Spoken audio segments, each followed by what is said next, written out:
Alô, amigos do canal O Maior de Todos os Tempos. Sou Fernando Campos Ribeiro, membro da Sofis e também do podcast Amigos do Urbano. E hoje vamos falar sobre Santos e Fluminense.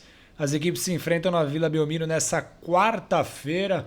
Santos lutando para confirmar a sua continuidade na primeira divisão. E esperamos que este pesadelo santista que já dura um bom tempo acabe de vez nessa partida da Vila Belmiro, e o Fluminense que chega na Vila Belmiro numa condição inédita. O Fluminense, atual campeão da Copa Libertadores da América pela primeira vez em sua história, há pouquíssimo tempo no Maracanã, e é a primeira vez que o Fluminense chega até a cidade de Santos para jogar como um campeão da Libertadores. Uma promessa de que o Fluminense, entre com um time, não digo reserva, mas pelo menos sem os seus principais jogadores, e isso talvez ajude muito o Santos a conseguir sair com uma vitória. Bom, falando de história, o primeiro confronto entre Santos e Fluminense foi um amistoso, disputado na Vila Belmiro no dia 9 de junho de 1918. E é bem legal que essa partida quebrou o recorde de arrecadação do Santos. A Vila Belmiro, em 1918, obviamente, tinha 2 anos de vida e o seu recorde de arrecadação foi quebrado com a chegada do Fluminense. Bom, apesar de todo o entusiasmo da torcida do Santos em acompanhar o tricolor carioca in loco, o Santos sofreu a maior goleada da história desse confronto até hoje, 6-1 para os tricolores. O único gol do Santos foi marcado pelo Arnaldo Silveira. E o time do Rio tinha acabado de conquistar o bicampeonato carioca, o seu 7º título em 12 anos, e seria tricampeão ganhando a edição seguinte de 1919. Enquanto o Santos era um time que tentava se afirmar aqui no estado de São Paulo, o Fluminense já era um timaço e era um dos principais campeões do Rio de Janeiro.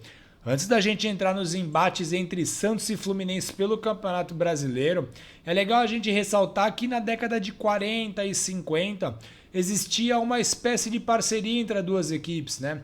Uma espécie de co-irmandade não oficial, como a que o Santos tinha também com o também carioca São Cristóvão. Mas era algo bem latente mesmo, né? E aí, se a gente pegar o Antoninho Fernandes, que foi o grande craque do Santos nos anos 40 e também uma espécie de homem forte junto à diretoria nos anos 40, né?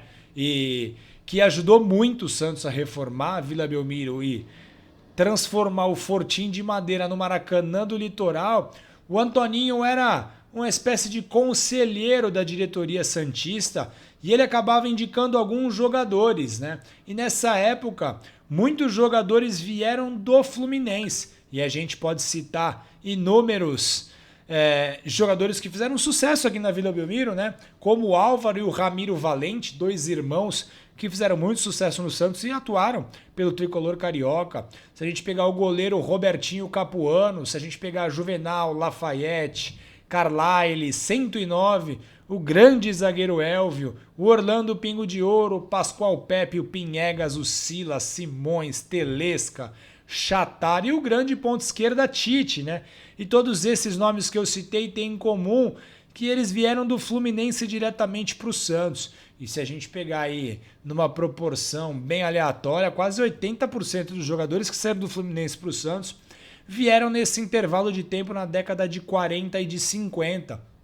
E o legal é que o Antoninho era uma espécie de agente informal aí e conseguia ajudar a diretoria a trazer bons valores, todos eles vindo do Fluminense, né? E essa é uma curiosidade bem legal que foi passada pelo filho do Antoninho pro nosso grande amigo Wesley Miranda, e essa informação ajuda a contar um pouco da história do time carioca, né, no seu almanaque que está prestes a ser lançado e que tem muitas menções à Sofis. E, bom, se a gente falar ainda nesse âmbito de livros, o Fluminense está na reta final de lançar o seu Almanaque dos Guerreiros, que é um projeto que foi inspirado no Almanaque dos Craques do Santos Futebol Clube.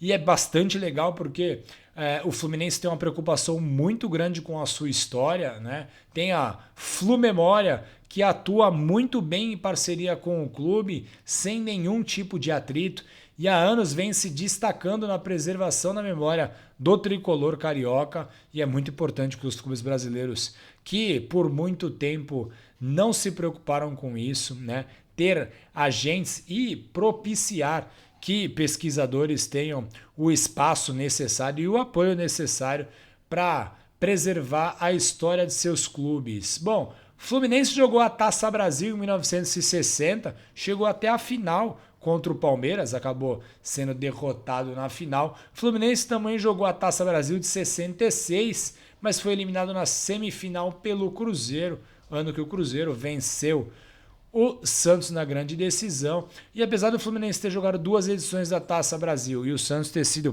pentacampeão da Taça Brasil, as equipes acabaram não se enfrentando por essa competição. Taça Brasil, que nada mais é o início do Campeonato Brasileiro, né, desde lá 1959. E Santos e Fluminense jogaram a primeira vez em Campeonatos Brasileiros em 1967, quando a competição tinha o nome ainda de Roberto Gomes Pedrosa. E o Fluminense, jogando no Rio de Janeiro, venceu o Santos por 3-0, com um gol de Lula e 2 gols de Jorge Costa. Fluminense que foi conquistar o seu primeiro título brasileiro em 1970, em 1984 foi bicampeão e nesse ano enfrentou o Santos em 2 oportunidades no decorrer da competição, inclusive na estreia de ambos, né? Santos e Fluminense jogaram a primeira partida do Brasileiro de 84, um contra o outro, e na ocasião o Santos apresentou para o seu torcedor o seu novo reforço para aquela temporada, um homem chamado Rodolfo Rodrigues. Apenas isso. Era o primeiro jogo de competição do ídolo uruguaio, o Fluminense acabou saindo na frente com o gol do saudoso Washington, mas o Serginho empatou em um golaço de meia bicicleta. Esse jogo, né, foi disputado no Morumbi e na segunda partida, que foi no Rio de Janeiro, o Santos venceu por 1-0 com gol de Gersinho. O primeiro jogo entre Santos e Fluminense na Vila Belmiro, por Campeonato Brasileiro, aconteceu somente em 1988 e o Santos venceu os cariocas por 2-1. Marcaram pelo Santos Leonardo Manzi e Mendonça e o Romerito paraguaio marcou o gol tricolor. E nessa partida o Santos podia ter vencido até por mais gols, porque o Tuico teve 2 gols muito mal anulados pelo árbitro Dalmo Bozano. E reparem que na entrada das 2 equipes em campo, as bandeiras da torcida organizada do time do Rio de Janeiro estavam junto à bandeira das torcidas do Santos. É uma antiga parceria entre 2 torcidas, né? A Sangue Jovem e a Young Flu são bastante amigas, por assim dizer, e as partidas entre Santos e Fluminense geralmente têm um clima bastante ameno para os torcedores visitantes. Seria legal que isso tivesse com todas as outras torcidas e os torcedores, né, visitantes pudessem não sofrer tanto quanto sofrem para ver a sua equipe atuando longe de seus domínios. Pois bem, a gente não pode falar de Santos e Fluminense, né, na história do Campeonato Brasileiro sem citar aquele que, sem sombra de dúvidas, foi o maior embate entre as 2 equipes. O Fluminense, que não estava mais em jejum de títulos, pois tinha conquistado o Campeonato Carioca meses antes, 1995, e o Santos, que vinha no seu 11º ano sem títulos, né? E, bom, o time do Fluminense se classificou para as semifinais do campeonato no primeiro turno e o Santos se classificou no segundo turno. Então o Santos chegou muito mais embalado. Primeira partida foi disputada no Maracanã. O Santos acabou abrindo o placar com o Giovani, depois de uma belíssima tabela do Robert. Parecia que tudo ia dar certo para a gente naquela noite. Mas na segunda etapa o Fluminense empatou logo aos 4 minutos com o Renato Gaúcho. Aos 23 minutos o Ronald virou numa cobrança de pênalti.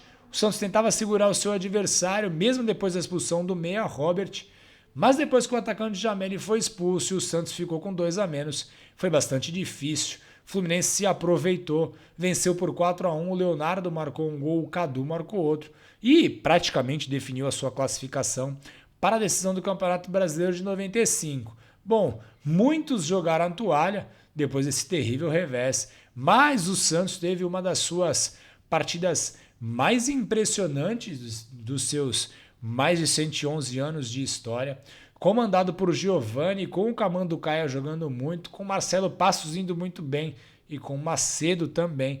O Santos conseguiu uma improvável virada, venceu o Fluminense por 5-2 numa tarde e noite, porque o jogo começou às 7 da noite, que todo torcedor santista que estava vivo, né, e pôde acompanhar aquela partida jamais vai esquecer, né? Todo mundo que vivenciou aquela partida tem uma história para contar, porque aquele jogo foi simplesmente marcante, né? O Santos deixou a sua torcida totalmente empolgada, não desceu para os vestiários, ficou no gramado durante o intervalo. Isso contagiou ainda mais a torcida. O Giovani teve uma atuação de gala. O Santos venceu o Fluminense por 5-2, quando todos achavam que o Santos não tinha mais chances. E a história se fez, né? E aí se a gente pegar top 5, top 10 da história do Santos, não tem como deixar essa partida de fora. Foi uma partida que não valeu o título, mas valeu muita coisa para o torcedor santista. E quem viveu aquela tarde e noite, com certeza tem uma memória a contar. Bom, o Fluminense não vence o Santos na Vila Belmiro desde 2014. De lá para cá foram 7 jogos com 6 vitórias do Santos e 1 empate. E torcemos que essa invencibilidade permaneça no jogo dessa quarta-feira, que o Santos consiga vencer o Fluminense, consiga dar ainda mais um passo na permanência à primeira divisão e que esse fantasma da Série B suma de uma vez por todas, porque o que o santista mais quer é paz, certo? Uma boa sorte ao time do Santos, boa sorte a torcedores do Santos que comparecerão à Vila Belmiro, eu devo estar lá, e uma boa sorte a todos os torcedores do Santos espalhados pelo Brasil e pelo mundo, que acompanharão essa partida das mais diversas maneiras, seja pela TV, pelo rádio, pela internet ou por qualquer outro meio. Boa sorte a todos vocês e que o Santos consiga vencer e a gente fique tranquilo, certo? Da minha parte é isso, um grande abraço, tchau, tchau.